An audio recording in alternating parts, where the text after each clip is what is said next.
Welcome to Redesigning Thinking, the conversation. Thank you so much. I can see people from surprisingly wide parts of the world already joining us, so thank you very much. Um, Really great to have you come and join myself and the wonderful Kam Chana, who I'll introduce in 1 second. I hope you enjoyed the little musical introduction there. That was the piece of music recorded for the audio version of the book. It is unsurprisingly called Redesigning Thinking. And thank you very much. I've had a very good response to the music, so I will be producing an album shortly. Music. It's very jolly and very motivating. Thank you, Cam. It feels like a design workshop in a small track. Unfortunately, that's how my brain works. So therefore, so we are recording this, and we will be putting it up on YouTube and other platforms as well, so you can send it to your friends afterwards. But thank you so much for coming and listening to Cam and myself talking about the book Redesigning Thinking, which came out last June. And I then spent some time at the end of last year recording the audiobook, if anybody would be interested or prefer that.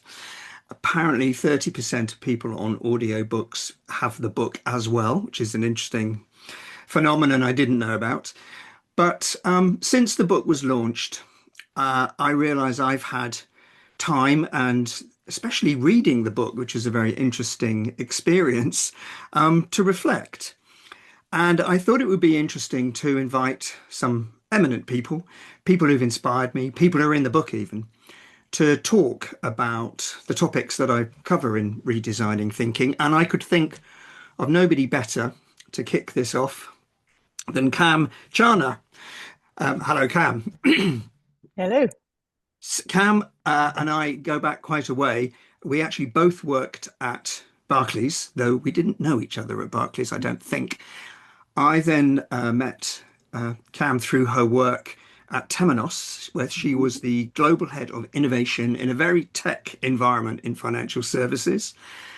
I invited her to the Royal College of Art as head of future financial services challenge lab, where she was an absolutely incredible tutor and lecturer and gave fantastic support to the students and brought some amazing speakers from your little black book, Cam. Thank you very much. And you are now head of product experience at the London Stock Exchange Group. So thank you very much for agreeing to join me here. Very welcome. Thank you for having me. Well, it's a huge pleasure because I thought that you'd be somebody who would just be delightful and intriguing and interesting to have a conversation with about the book. We haven't rehearsed this, okay? So we're just tuning in, and that's why we're especially grateful for all of you to come and actually listen to us having this conversation. I highly doubt, Clive, there's anyone on the call who doesn't know you. But if it's okay, I'm going to jump in and do a one-line intro Okay. into the great Clive, who I described not so long ago as the OG of design, which resulted in Clive having to look it up, which was good fun. But really, I mean, of all the people I know in the design world, and this isn't going to be one of those bro podcast moments where we just talk about all the people we know between us. But you really are one of the people who've been in the space, tirelessly advocating and evangelizing for design. You've worked with some of the greats. You are one of the greats. You worked with IDEO when IDEO back then ruled the design world. And I, for one, I was just thrilled when you invited me to the RCA to work with you. If I may, can I jump in with probably my first question to you, Of which is what course. motivated you to write the book? I mean, you've got incredible amount of stories, and for all of those who've read the book, I mean, so many stories came out of the book that were just so intriguing and thrilling and funny. A lot of very funny stories to read. So why now? And why now? What happened to motivate you? And tell us a little bit about your experience of pulling those stories together. Thanks, Cam. Good first question. Thank you. So some of you may know that I actually wrote a book about design 25 years ago when I was a product designer. And the book's called Smart Design. And it went through quite a few editions, but it was very much a book looking at how other designers, what were the processes they were using. I then didn't write another book. for a long time, obviously. And it was, in fact, a student at the RCA, a student who some of you may know, Ali Baget, who's gone on to be an entrepreneur in her own startup into space, low gravity scientific exploration. Absolutely amazing to come out of her project at the Royal College of Art. But she said to me, Clive, why haven't you written another book?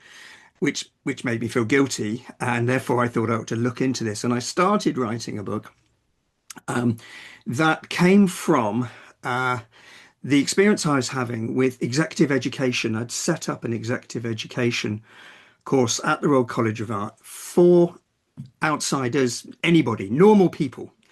And we attracted really interesting variety of people from GPs, local authorities, entrepreneurs, managing directors. They were coming and wanting to hear about service design, which was very encouraging, obviously. But I realized how much I enjoyed speaking to people about the tools, the methods of service design beyond simply talking to design students and other designers. So it struck me that to base the book on the message that these design tools are available to everyone and connect it in with the kind of decisions we make every day as businesses or policymakers, that there are tools here that are really useful for people. So this book was my attempt to capture everything that I was talking about in my 2-day masterclass, and of course through the Royal College of Art course itself. And I hope I've got somewhere to doing that. But it is very much aimed at everybody, not just designers. Those of you who've read it might notice at the end of each chapter, or most chapters, I have a what to do if you're a designer to redesign your thinking. But more importantly, if you're a normal person, if you're a business person, a policymaker, an entrepreneur, how to incorporate these tools and methods into your businesses, into your organization. Yeah, it's And amazing. I was lucky enough to get Yeah, it published. That's the final bit that the you publisher were. approached me, and I said, "Well, I've got this," and gave me a contract to do it. So I'm very grateful to De Gruyter for their patronage and helping getting this book published. And I think Sir John Bird as well, to Big Issue, was a great catalyst in the Well, creation of this yeah, book. you're absolutely right. I mean, he came up with the title. I didn't come up with the title, which was a little nerve-wracking. So he had been somebody I'd been introduced to by Judah Armani. People at the Royal College of Art will know Judah very well. A very inspirational person who'd done a lot of work with the homeless, and we invited the Big Issue, of which Lord Bird, John Bird, was the founder. We worked with them on some projects with the students, and I invited John Bird to come to the college for the Work in Progress show. He came along. He was absolutely inspirational, uh, and but it was also fairly clear he wasn't exactly sure what he was doing at the Royal College of Art. But when he saw the work of the students, especially around Big Issue, but topics such as probation, prisoner probation that Judah was working on, you could see his brain was ticking over. And we have two versions of this. He says that I asked him, "What would you redesign?" And he said, I would redesign thinking." And at that point, I thought, wow, that's a fantastic title for a book, for the book that I'm writing. So I had to write the book, ask if I could meet him a year later on the terraces at the House of Lords and say, you know, that thing you said, well, here's the book. Would you please write the foreword and allow me to use the title, which phew, he did. And also came to the fantastic launch back in June. But he had been talking about reinventing thinking for fairer, more equitable policy making. So to hear him say, actually, we are redesigning thinking, which was such a delicious pun on design thinking as well, and just Mm. flips it round and says, no, it's actually redesigning all our thinking. That just really appealed to me, and I was very, very grateful he let me use the title. Oh, amazing, amazing story. I mean, I think for me that sort of I'm sort of really excited to get into the sort of first big theme because just listening to you there reminded me of what I think came through was possibly one of the strongest themes. And you sort of just said it there with your John Bird story as well, which is it's not about designing things and it's not about designing journey maps and service blueprints and all that sort of thing. It's about actually supporting decision making. And the redesigning thinking for me, the sort of the different type of thinking that's needed in decision making is exactly what we all do as the various types of designers or change makers or policymakers or whoever we are that we do. So I remember you being very passionate when you were writing the book, and it was about making decisions. And the thing for me, the big theme that it touched upon that has been a constant in my career is using design thinking and service design and everything that it's called from the very early days of human-centered design to validate, unpack, deconstruct, and then reconstruct all the assumptions we're making so that the decisions we make are more objective and more aligned to the people you're designing for would actually relate to. So the relevancy of decisions related to the people you're serving, related to the business that's trying to sustain a business model, related to the technology that the organization may have made massive investments into, all of those are important. All of those require objective decision making, not based on assumptions. And so for me, it really touched on the big theme of redesigning thinking to tackle this ongoing problem of what I and I haven't created this term, but I've picked it up recently, to tackle assumption debt, which has been described, Mm, and I've described this also as being kind of like the sad forgotten cousin of technology debt. Because if you do your thinking up front the yeah. right way, you do reduce technology debt further down the line. Um, and that means reduced cost to serve, reduced cost of the architecture, reduced cost of BAU, reduced cost of maintenance, reduced cost of resourcing and everything else. So downstream, it has massive impact, but sometimes upstream, it's seen as a nice to have. Well, let's bring some designers in. They can make things Uh-huh. pretty. Yeah. What You are your touch on thoughts on that theme? You touch, thank you. I mean, and it's interesting that I think both of us, having read it and me having to read it aloud, have realized there are themes in this that are not necessarily chapter headings. And Mm. that's a really nice one, actually. But I think you touch on something that is really important to me, this aspect of decisions. And this is where I think that design is something that is very shareable around the world. I'm always quoting Herbert Simon, and I picked up the book just to remind myself of it. But he says, everyone designs who devises courses of action aimed at changing existing situations into preferred ones, which is quite Mm. convoluted, but it basically means that I think I put it through ChatGPT. Anyone who plans to improve things by changing them is a designer. And I think Yep. an awful lot of us are trying to create preferred things, maybe fixing Mm. problems, maybe creating new visions that are more exciting than that. The problem is that, well, frankly, they're not using the kind of tools we use in things like service design to check where those decisions, whether they're right, the consequences of them, and exactly as you say, what are the assumptions that we are perhaps skirting over. We've both worked in technology, and I suppose one of the first, the way technology decisions are made based on assumptions of well-meaning people who Mhm. are not understanding who they are designing for. They haven't even met them. You and I worked at Barclays. I remember speaking to somebody who said, "Oh, yeah, I met a customer once 20 years ago." And you think, well, how can you work somewhere 20 years and never again met a customer? And I'm beginning to get a bit passionate about that because I just can't believe it happens. So, presumably, and in fact, people are making a lot of really critical, crucial decisions about policy, about business, about organization, even their own staff, without really knowing them, without really talking to them. And this, of course, links to the initial essence of service design, which is research, qualitative and quantitative research, data in all its glory, and insight. How are people emotionally responding to technology, the service you're providing, and actually, what is it they even want in the first place? We are definitely behind in the way people think about understanding, and they need to start there.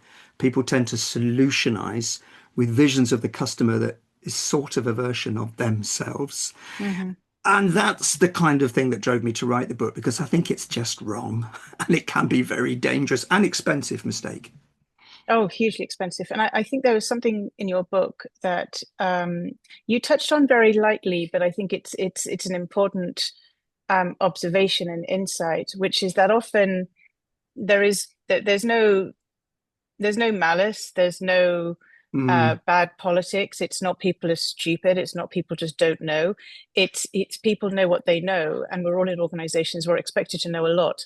You take a job based on what you know and what you can do, not on what you don't know. And then we come in as designers and go, oh, question everything. Start with what you don't know. You're like, really? I'd like to get promoted, not fired. And I think you use the yeah, word pretty career natural. protection in your book. And I think that was really telling. And I think that's really astute to observe that, because quite a lot of the time, the design mentality um, expects you to ask questions that others may think you should know already. And I think that that's a very vulnerable place to be. And bringing that vulnerability into the decision making process, especially upstream when you're getting close to decision makers, executive committees, all that sort of thing, can be can be quite nerve wracking. Yeah, again, you touch on lots of really interesting things. I mean, this whole needing to be upstream in the process is really vital to what we need to do, but also the very perception of design. Of course, nobody expects a designer to be upstream, and people get annoyed when a designer comes in and just starts asking questions, which we do, we have to do. But we can become quite unpopular, and people will see the role of a designer as shaping and forming once all those decisions have been made, you know. Mm-hmm. And there's so much, as you say, there's no blame here. It's just we haven't redesigned our thinking to Yeah. take into account a different way of thinking that will help us make better decisions. So all those things that designers do quite intuitively, and are usually really rubbish at articulating it, are they're sort of reflecting their internal thought process, which is, well, Mm-hmm. why is that happening? And why is that happening? And actually, what's the real thing we're trying to solve here? All these quite natural things for people who think a bit like designers, but we're not going to call it design thinking, okay? Because it's bigger than that. Yeah. One of my favorite quotes in the book is Raymond Turner's quote, which used to really annoy people when he said, "Design is far too important to be left to designers." Of course it is. The designers get very upset about So that. true. But no, we've got some tools, we've got some thought processes that will allow people to ask some questions, and we can help them. We, people who have actually studied and practiced service design and the related design disciplines. But that doesn't make us white knights. We're facilitators. We're enabling people to understand that problem, understand who they are designing for, where is the problem in the system that needs fixing, way before we do the things that you might naturally expect people called designers to do. And again, this is about sharing all this way of thinking, helping everybody think the same way, Mm-hmm. incorporate that thinking much earlier. But also as a effect of that, some of the stuff that design does bring, designers do bring, like the ability to visualize something. Mm-hmm. That's a really powerful strategy tool, right?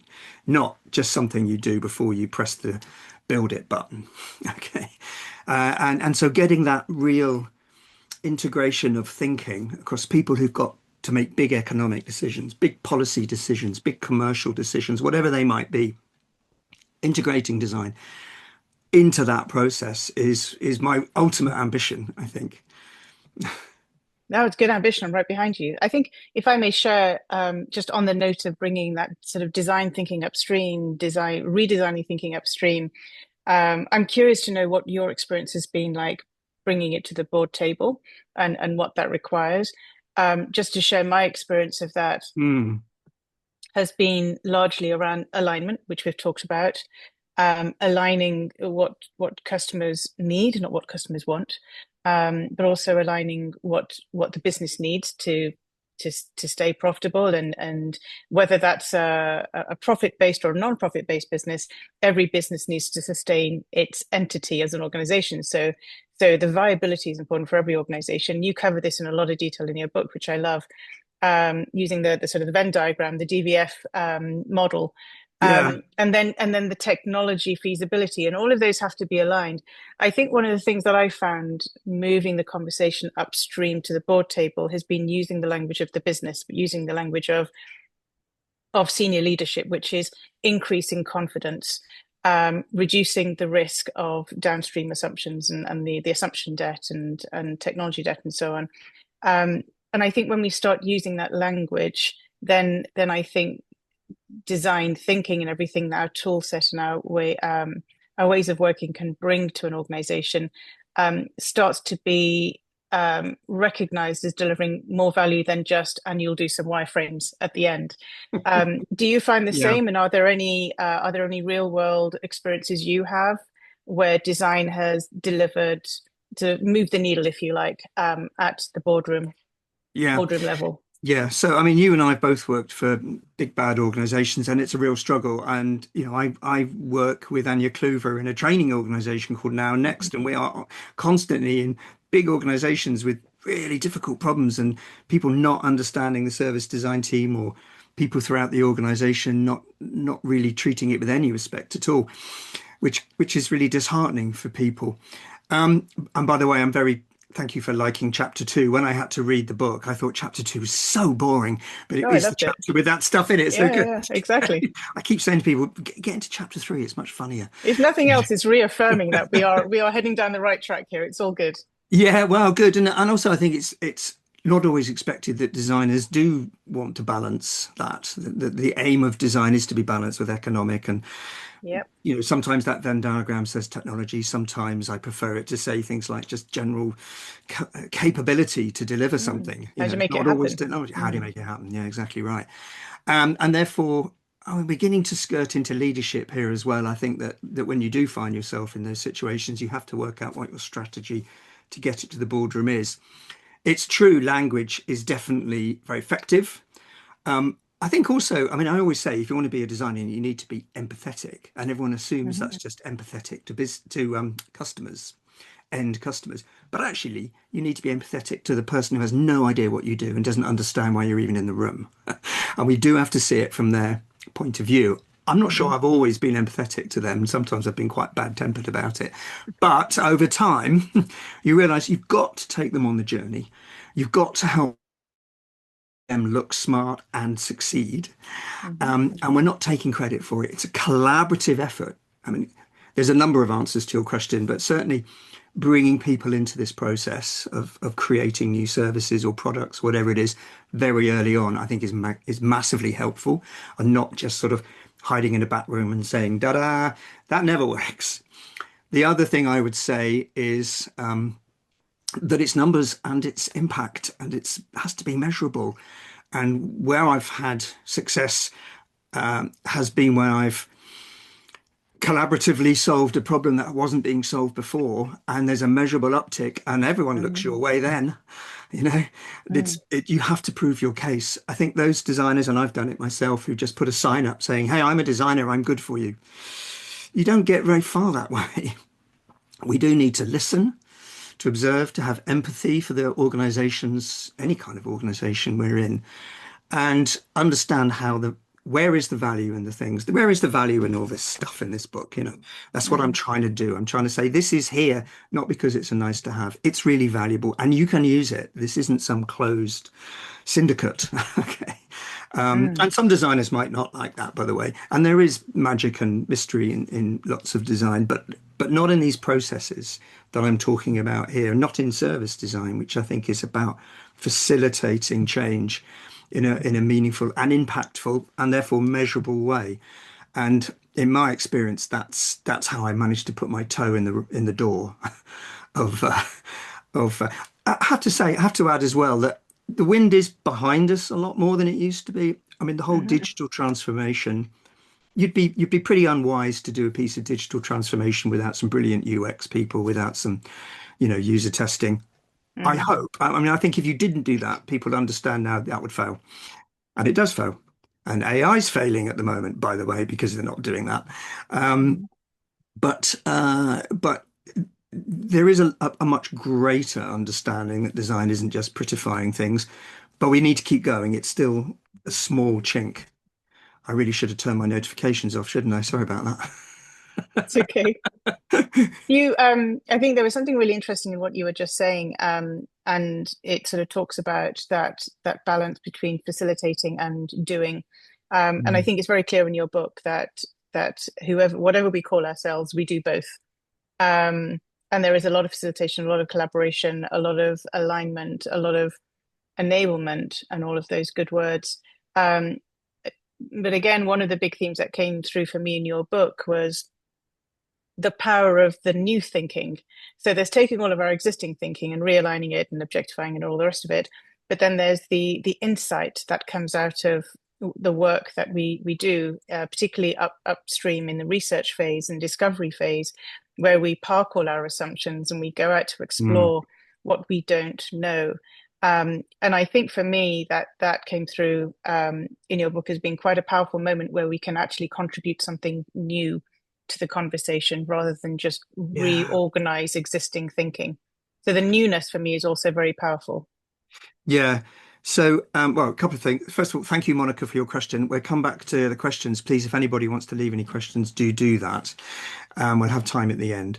But this thing about insight, which I'm taking from what you're saying there, this thing about challenging our assumptions, going back and finding out. I mean, it's the essential lesson of the double diamond, which I Yep. still think is incredibly valid. And I meet a lot of people who say, "Oh, that's old." Yeah, yeah, but it's right. Okay, it's a really good idea to understand the problem you're solving before you start solving it. And we do not have Yeah. the right just to be creative. But every time, I mentioned the training we do, we've just been training some fire and rescue services. These are people who do Amazing. really important jobs, not the rubbish we Yes. do. Yeah. Proper life Um, and death stuff. yeah, exactly. But when we show them the tools, take them. We're not telling them what to do. We just help them go through, especially those discovery tools, those challenging your assumptions. You're using data to understand who you're Mm-hmm. serving, who are the people in your own organization. And we always say at the end, so tell us what's valuable. And the number of people that say, I'd never thought about people, I'd never thought about my colleagues, I'd never thought about the people in the public we serve. And that is really an epiphany moment for them again and again. And so we know that that insight works. We know that insight delivers incredible value.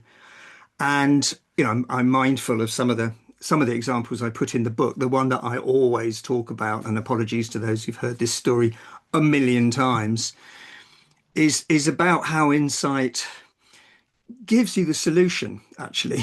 It's not just knowing your customer. When you understand their context, you see their issues, you get the solution. And the story I put in the book around the development of Terminal 5, where you had this huge infrastructure project, and they had correctly, I think, identified that older people, healthier and wealthier, would be traveling. So they tried to get insight. They wanted to know what is the context of people, older people traveling. And this story came to me from Jeremy Myerson, the original one of the original founders of the Helen Hamlin Foundation for Inclusive Design. And they were part of this project, and they followed old people around, and they realized they were all going into the toilets, going into the bathrooms if you're in America. And and so Helen Hamlin being design researchers and therefore a bit weird and a bit curiouser than others, decided that wasn't enough insight. They had to go in and ask them, what's going on? Why are people going to the loo? That's a very strange question to ask, but they went into the loos, they followed them in, and there they found them all, a lot of older people standing around. And then they went even further and asked them, what are you doing? Right? It's a dangerous job being a design researcher. And they said, listening for the announcements, we can't hear the announcements. Right? And I've told the story a million times, and for some of you that might be new, but it's such a great example to me of the minute you know that they can't hear the announcements, they're nervous, they're anxious, they don't want to miss their flight, then the solution of giving nice seating with away from retail and putting in good audio and lots of signage, I mean, it's there immediately. Mm-hmm. One thing we do is solutionize too quickly, but in that context, yes, you solutionize once you understand the problem people really have. Mm. It's so simple. Ben Reason said all this stuff is deceptively simple and tremendously effective, and it is. We're Oh, just I following. love that story, and I love it as an example. And I think recall you sort of saying to students at the RCA, go into the toilets of life, Exactly, go exactly. to Yeah, I mean in that's your that's a organization. metaphor, not an The actual metaphor, a instruction. metaphor, absolutely. But imagine flipping that and going to your organization, and imagine Mm. the executive committee at T5 and the design team saying, and at this point in the project, we're going to go to the toilets and we're going to observe people. They'd be like, these people have gone mad, fire them.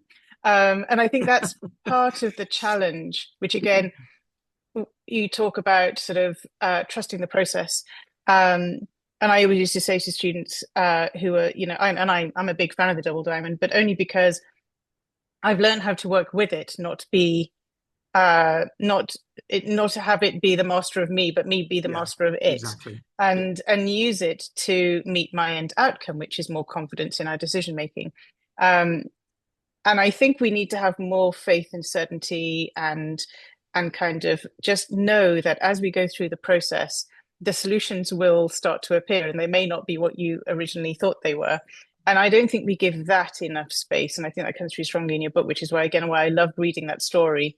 Because it is the answer is often quite in the small insights in the research rather than the big insights, Yeah. which is everyone's now doing everything on Claude. Yep, great, obvious. We love that. Let's everyone jump onto Claude and do stuff on Claude. But it might be one really small piece of insight of how they're engaging with Claude or engaging with Gemini or engaging with whatever platform of AI that everyone's now using.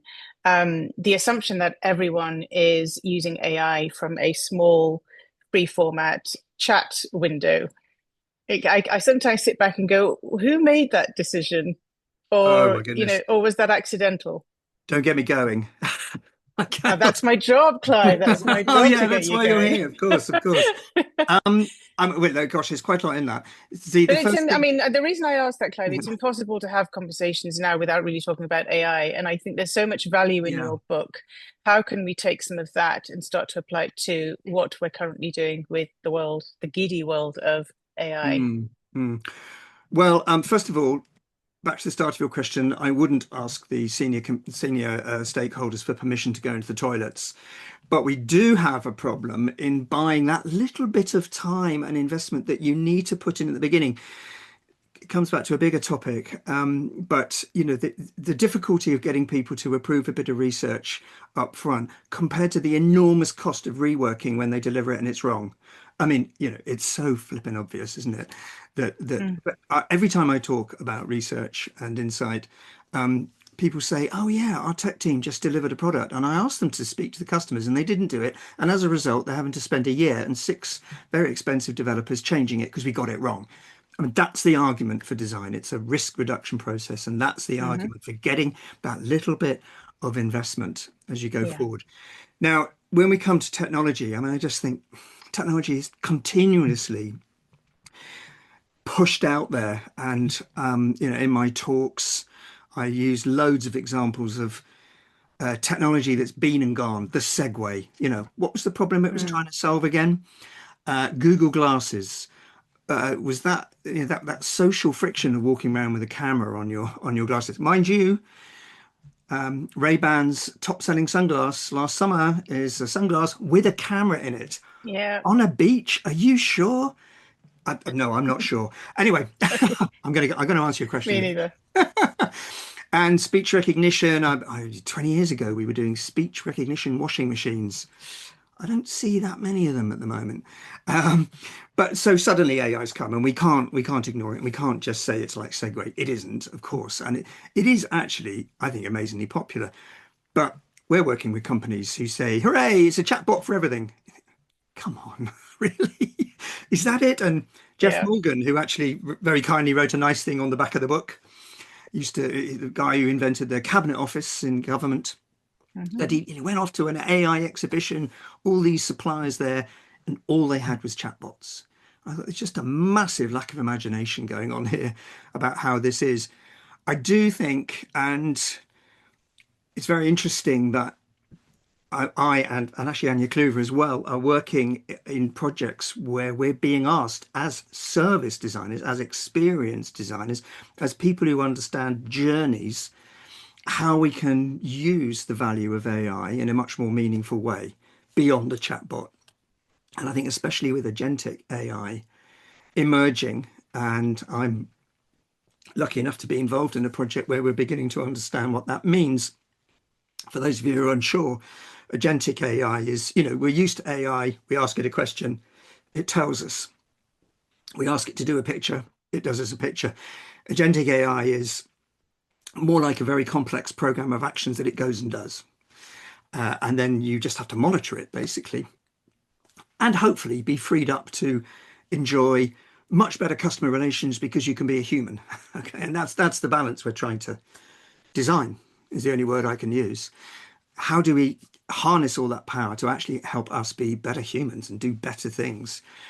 But we are hoping that the businesses and organizations who are frantically bringing AI coming in with who knows what impact, that is worrying. And I criticize design a lot for hanging around waiting for a brief, right? There's no surety, though I'm glad to say they are. There's no surety that people are going to say, "Do you know what we need? We need a service designer here," because that doesn't really happen very often. Okay, so we need to be proactively, I think, shaping what these futures should look like. Yeah, I Weirdly, totally 20, agree. 30 years ago, when I was a student, designers used to do that. Dick Powell, he'd do some beautiful future stuff. I don't see any future stuff in design anymore, frankly. And yet there's a lot of future to talk about. There's so much. I love that answer, and there's so much to unpack there. Just curious, do we want to tackle some of the questions or shall we continue down this track? Because I think there is so much to unpack around AI. For one, I'm actually very lucky. I work in a part of LSEG where they're starting to recognize the value of what I call this big design rather than small design at the end. And I'm working on a fascinating piece of work at the moment, which is to sort of go out and explore and look at the futures of how people are engaging with AI. The thing that gets me really excited about being given permission to think that way is we get to think more about the human. And the reality of technology changing, these waves of technology coming through, is that we as humans are still running the software of caveman times. Nothing has really changed in here, on the basis that we're still being run by neurotransmitters and neuromodulators that think, all the stuff coming through on AI is now just the next version of the bear about to have us for lunch. Mm. Um, and I think it makes it even more important that we as designers, as you say, stop waiting for mission, get in there, start understanding how humans are part of the story, not just wait to be told to design the end output, the end outcome, which again will be a chat. And we need to, I really hope that everyone who is in the world of AI right now feel that they have the permission or the self permission at least to go in and challenge a lot of AI thinking right now. I have to say, there's a lot of positive stuff in terms of helping us with our job as service designers or designers. Absolutely. We've been using it in our training for to helping people get their ideas into some kind of shape and storytell. It's obviously very good at storytelling. Gemini is better than ChatGPT, just a little tip. Yeah, Um, absolutely. and that's we're finding people in organizations we're training like absolutely, their minds are exploding and they're able to articulate visions and ideas without repressing them themselves. Hmm. Always a big problem with creativity in persuading people that they are creative. And sharing those ideas and testing them, but also in customer testing, for example, the speed we can now summarize. We always have to do a job of checking it's accurate. Mm. I think it was Anya again, did some customer testing, and 30% of brilliant insight just went missing in AI. Didn't think it was important. So we've got to be there to check it's there and it's Yeah. working. But it does speed things up and turns things into very powerful evidence that we can take to the boardroom and say, look, this is a problem and this is a storyboard of how we're going to solve it. And obviously we don't believe that AI will produce a very good quality finished outcome in the world of UX or anything else. And I still don't believe it. I haven't seen anything that's really good. But but it is a helpful tool, a really helpful tool, and even in I unexpected agree. ways, like taking out bias and things like that. So there's lots of good stuff there. But get in, guys. Don't just be Luddites No, and absolutely. girls. Sorry. Absolutely. Where are we? Shall we answer Monica's question quickly, as she put it in ages ago? 18 minutes past one. Thank you for being patient, Monica. Hi there, Hello. Monica. Nice to see you. She says, I've recently been exploring the notion that we are in the first generation of digital that was built on underlying assumptions from the early 2000s. I think that's probably true. It's now time for the second generation of digital to challenge those foundational assumptions, assumption debt, as they have created the structure we live in within today. And I think that's one for you, Cam, actually. I mean it's a brilliant question. And I mean I've worked in in financial services for such a long time, and I remember I've been in that first wave from the sort of late 90s to recently, pre-AI, of multiple digital transformations. And largely we were always designing based on what came pre-2000. And it'd be like, why are we still talking about credits and debits? Why are we still talking about bank statements? Why are we taking everything that people in call centers used to see and tell us on a phone and now putting them on mobile apps? And bit by bit, and I would say probably it was the fintech generation that came through with the Monzos and Starlings and Revolut who came in, and they were the ones who really started to challenge that way of thinking. But that took a long time to get there. And now we're sort of still now we're running a whole new bunch of assumptions, chat being one of them. But still, the fact that chat might be the way to get a bank statement. And now, we're talking about a heavily regulated industry, and bank statements are part of that regulation and compliance. But we're still sort of in a place where we're running very old assumptions to make design decisions and design new experiences. And I think your point about futures and speculation and forward thinking and then backcasting that into today is what we need to be doing more of to understand what might the new the human technology interface look like with AI. That is that it cannot be just a chat interface. It may not even be an interface. And I know there's lots of clever people, including Johnny Ive, thinking about that right now. But right now, we're still doing our banking on a very old world mobile app. Yeah, I'm just going to chime in on that because I think that is a real Mm, opportunity for us. And again, massive. seeing this agentic AI world where everybody is once again just recreating the same old, just getting it to replace the same old systems. And it's a bit like when web kicked up and when you had web and mobile and everyone just put everything that was on the web onto the mobile. Of course, that was just rubbish.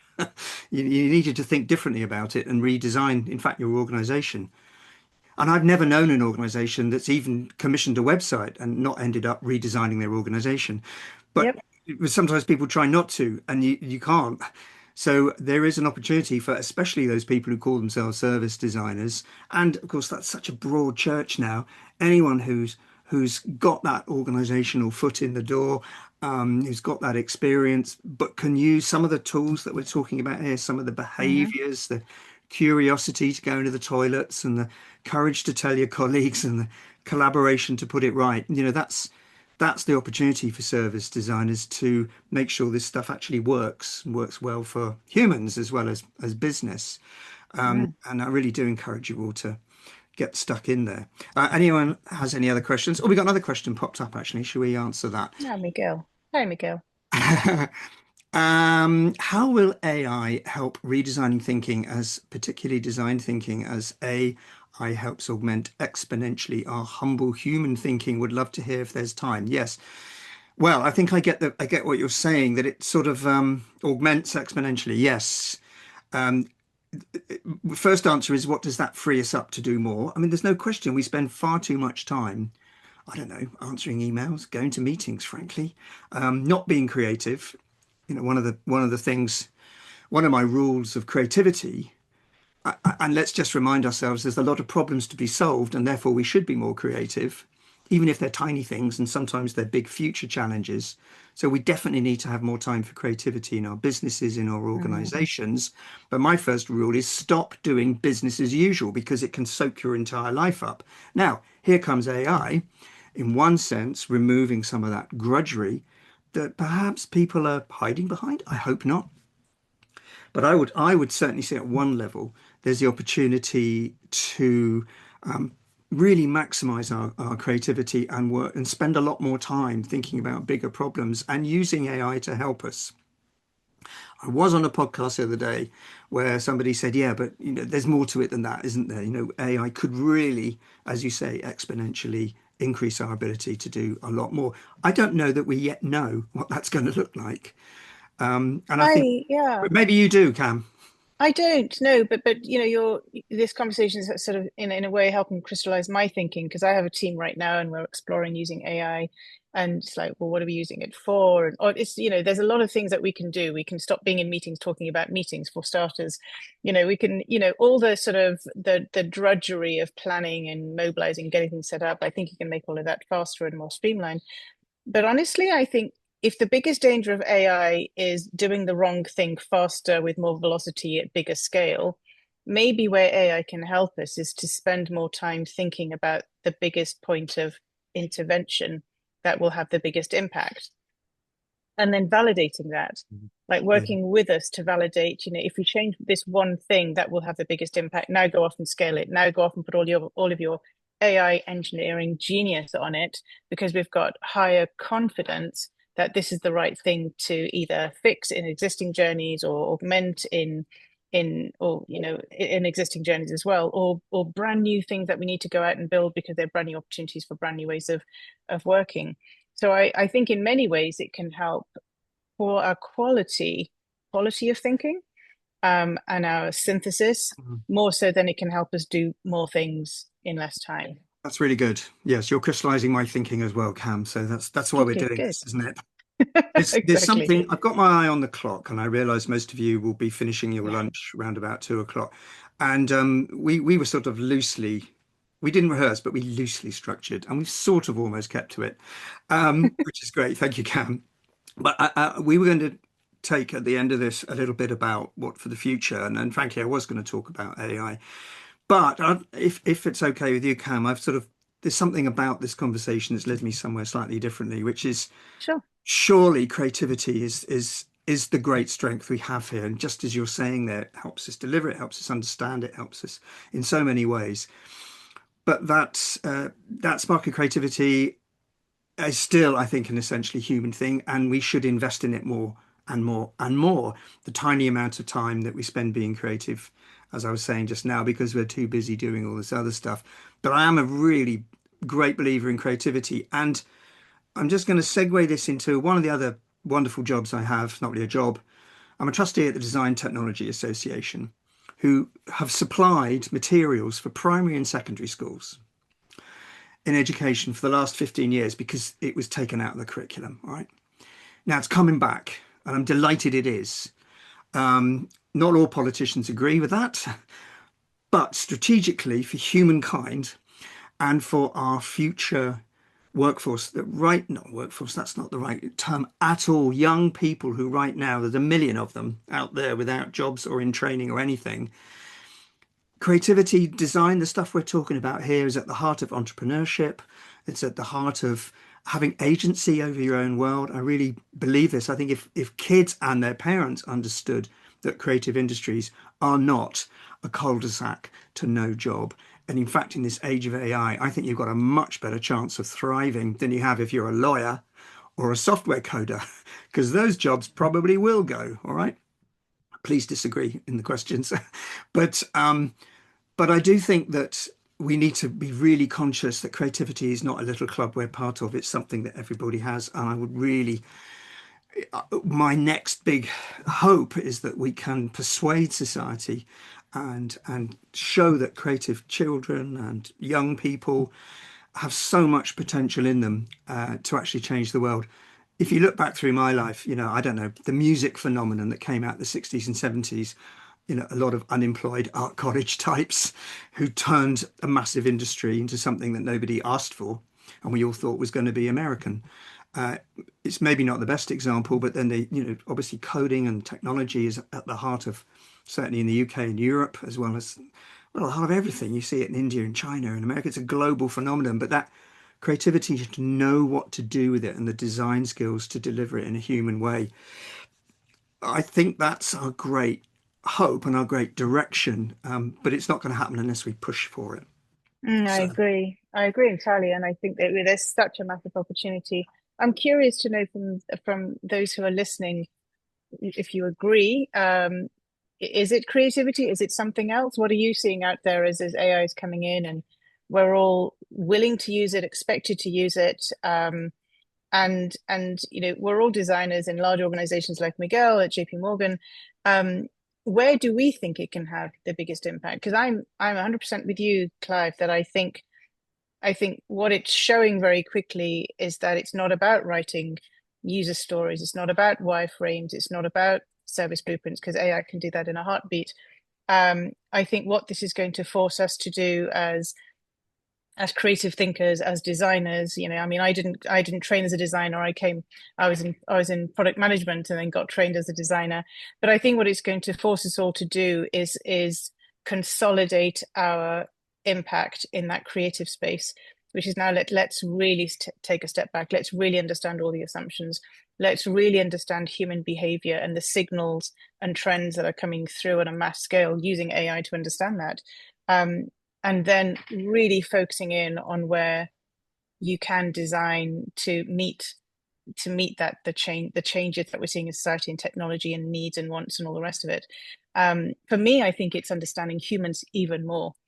For me personally, I'm exploring learning more about neuroscience and learning more about metacognition and understanding how we think and how all of that can be used for AI. But I'd love to hear from some of your listeners to understand where they think the biggest impact is going to be. Andy's jumped in. Thank you, Andy.